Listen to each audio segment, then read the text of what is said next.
deputies move to end unending party crisis. Plus, local government autonomy. Is it being fully operationalized now, or are there teething problems? We have these and more on the program. I am Fisayo Gonfuyi. Welcome.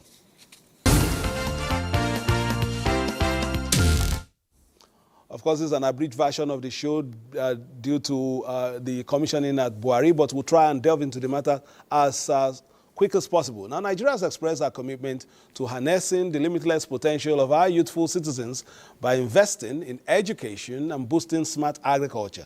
At the World Economic Forum in Davos, Vice President Kashim Shettima said the nation is determined to provide for our teeming citizens instead of depending on foreign aid.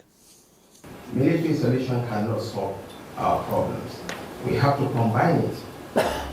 Gender empowerment initiatives, investments in education, in healthcare, in infrastructure. Once we create hope for the youth, once we create hope for a better tomorrow, this scientific madness will evaporate. Because we are a very young continent. Do you know the average age of the Nigerian nation? Is 16.9. So the anticipated demographic for nations like Nigeria by 2050, we are supposed to surpass the United States, will be the third most populous nation on earth. Our population will be 440 million. And this anticipated demographic bulge, we have the window of transforming them into demographic dividends, or there will be the demographic disaster that will consume all of us. To me, Africa has the resources, has the intellect. We miss the agricultural age. We miss the industrial age. We are now in the knowledge-driven post-industrial age. And I believe digital savvy Africans.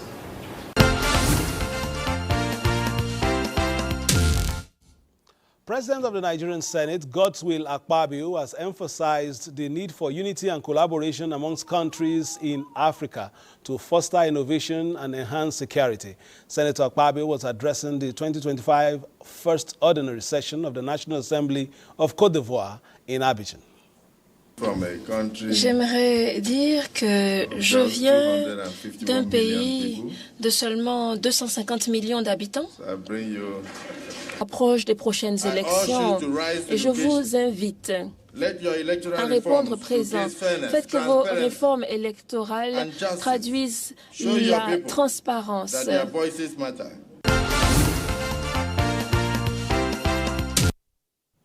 And now to election matters. Anambra will go to the polls in November this year to choose its next governor or give the current one another turn in the saddle. The electoral umpire, INEC, says it has begun the process of ensuring a seamless exercise. The commission also announced February 21, 2026 as date for the conduct of FCT area council polls. New year, new hope, with handshakes across the Niger between political party chairmen. Platform to discuss the political outlook for 2025 on the invitation of INEC, but somewhat turned out to be a gathering of deep display of friendship.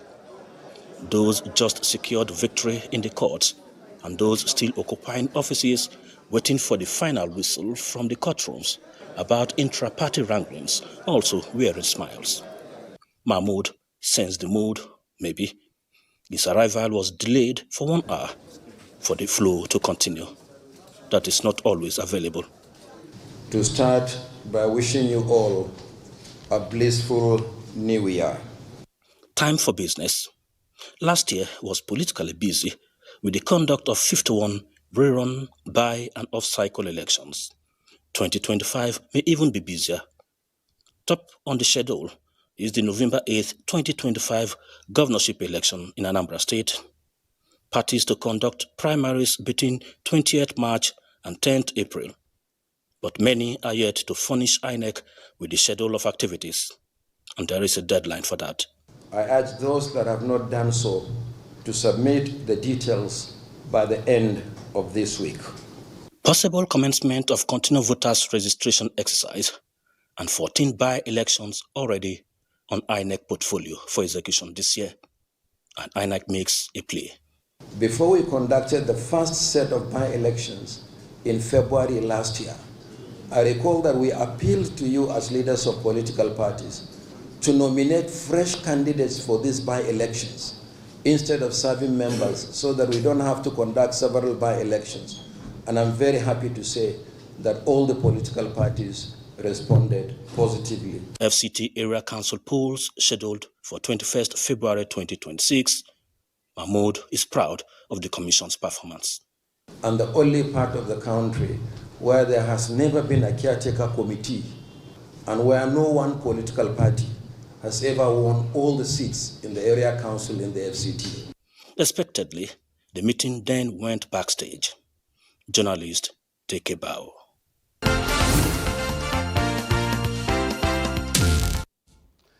And talking about local government autonomy, of course, we're just talking about council polls in the FCT, but talking about local government autonomy generally, the federal government moved to ensure that funds meant for local government administration go directly to that tier of government last year by instituting a case which was ruled in its favor by the Supreme Court.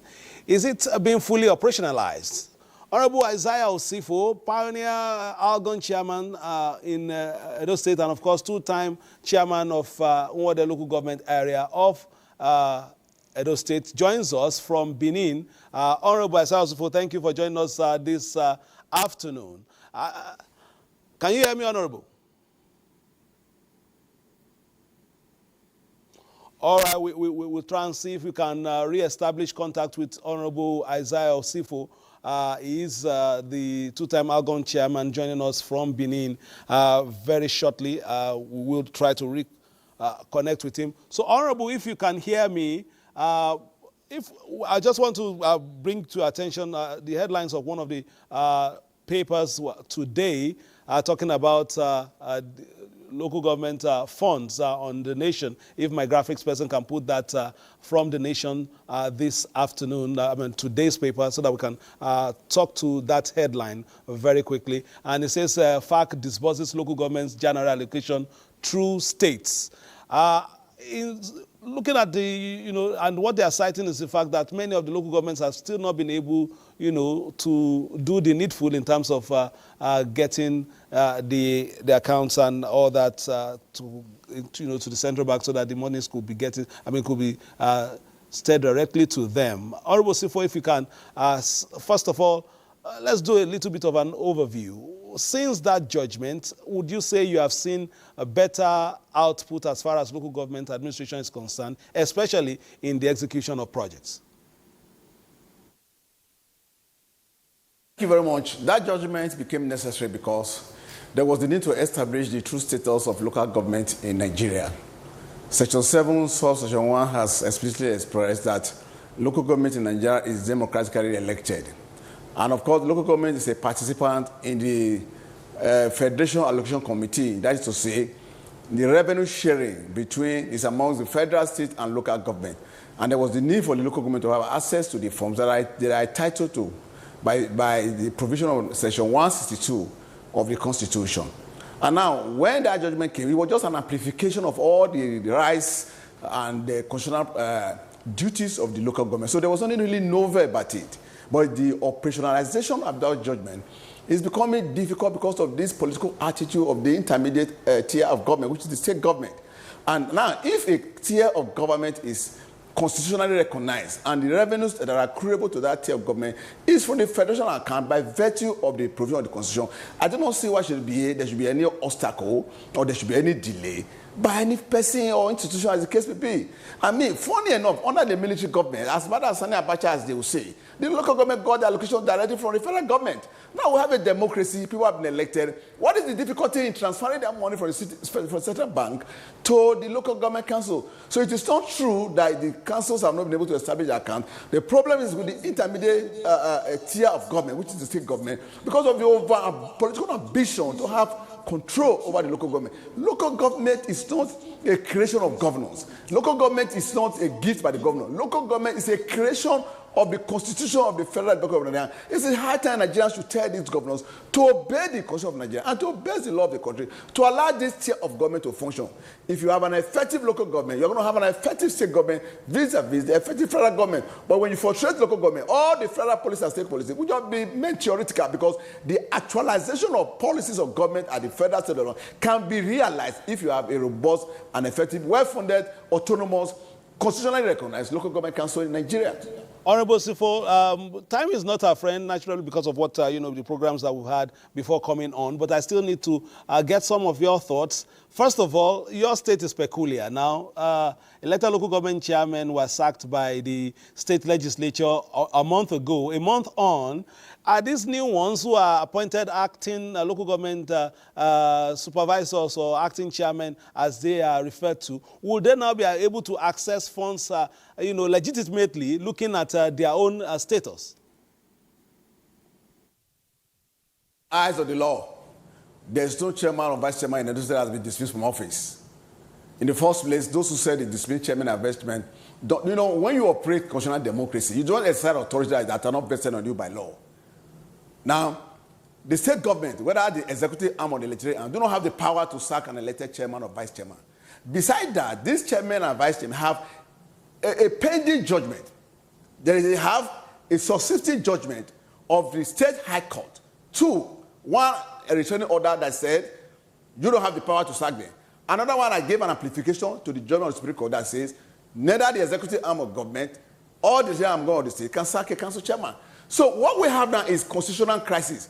When you have a constitutional crisis, the person that should resolve the constitutional crisis is the president of the Federal Republic of Nigeria. I have sworn to uphold the Constitution of the Federal Republic of Nigeria. So no chairman has been sacked in Edo State by law.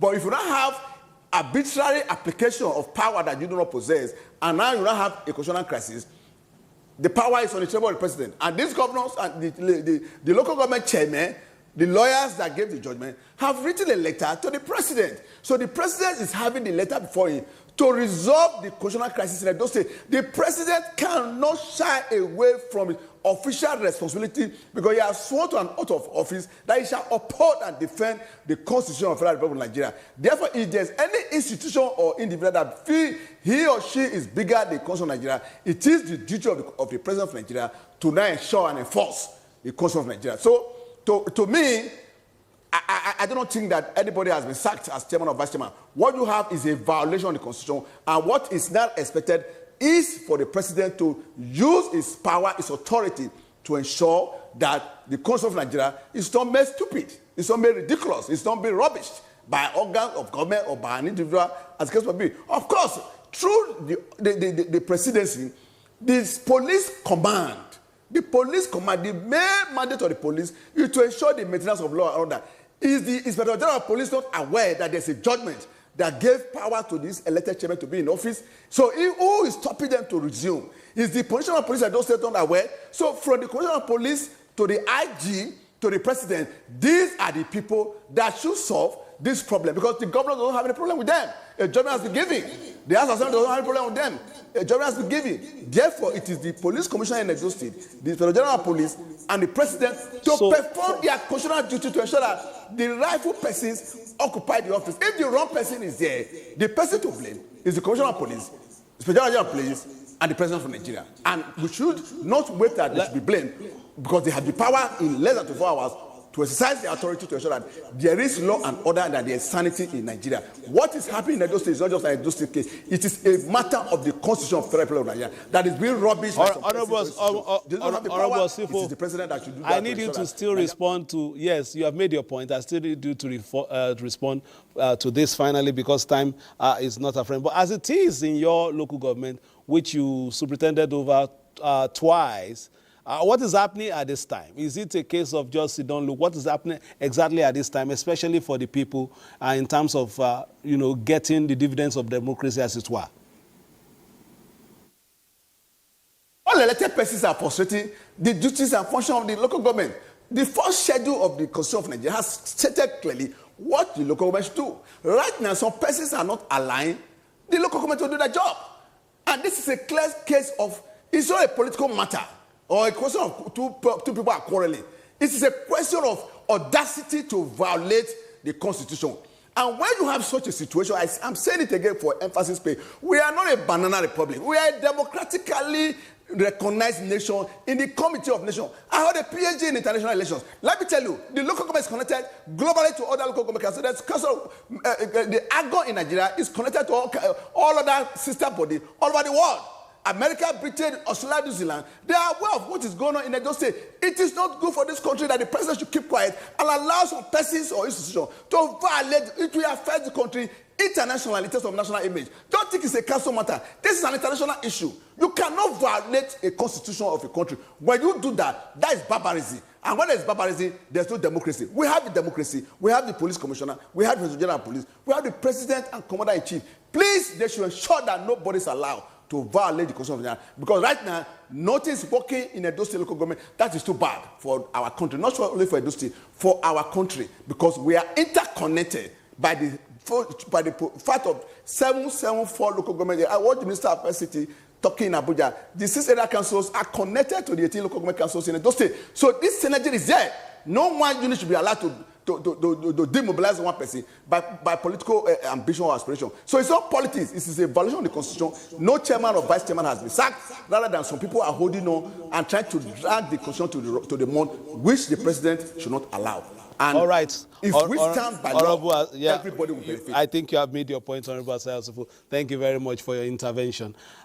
Before we go, we just have one more, and that is the National Rescue Movement, NRM, which has commended the Independent National Electoral Commission, INEC, and the Inter-Party Advisory Council, IPAC, for their role in trying to restore internal party democracy in that party. Obide Okolo, Acting National Secretary, on behalf of the National Management Committee of the party, in a statement issued in Abuja, said INEC noted that political parties should abide by their constitution when nominating candidates for elections, disciplining members and changing leadership. The statement posits that all is geared towards adhering to the party's constitution and the rule of law so as to help reduce crises that hinder the progress of a developing democracy.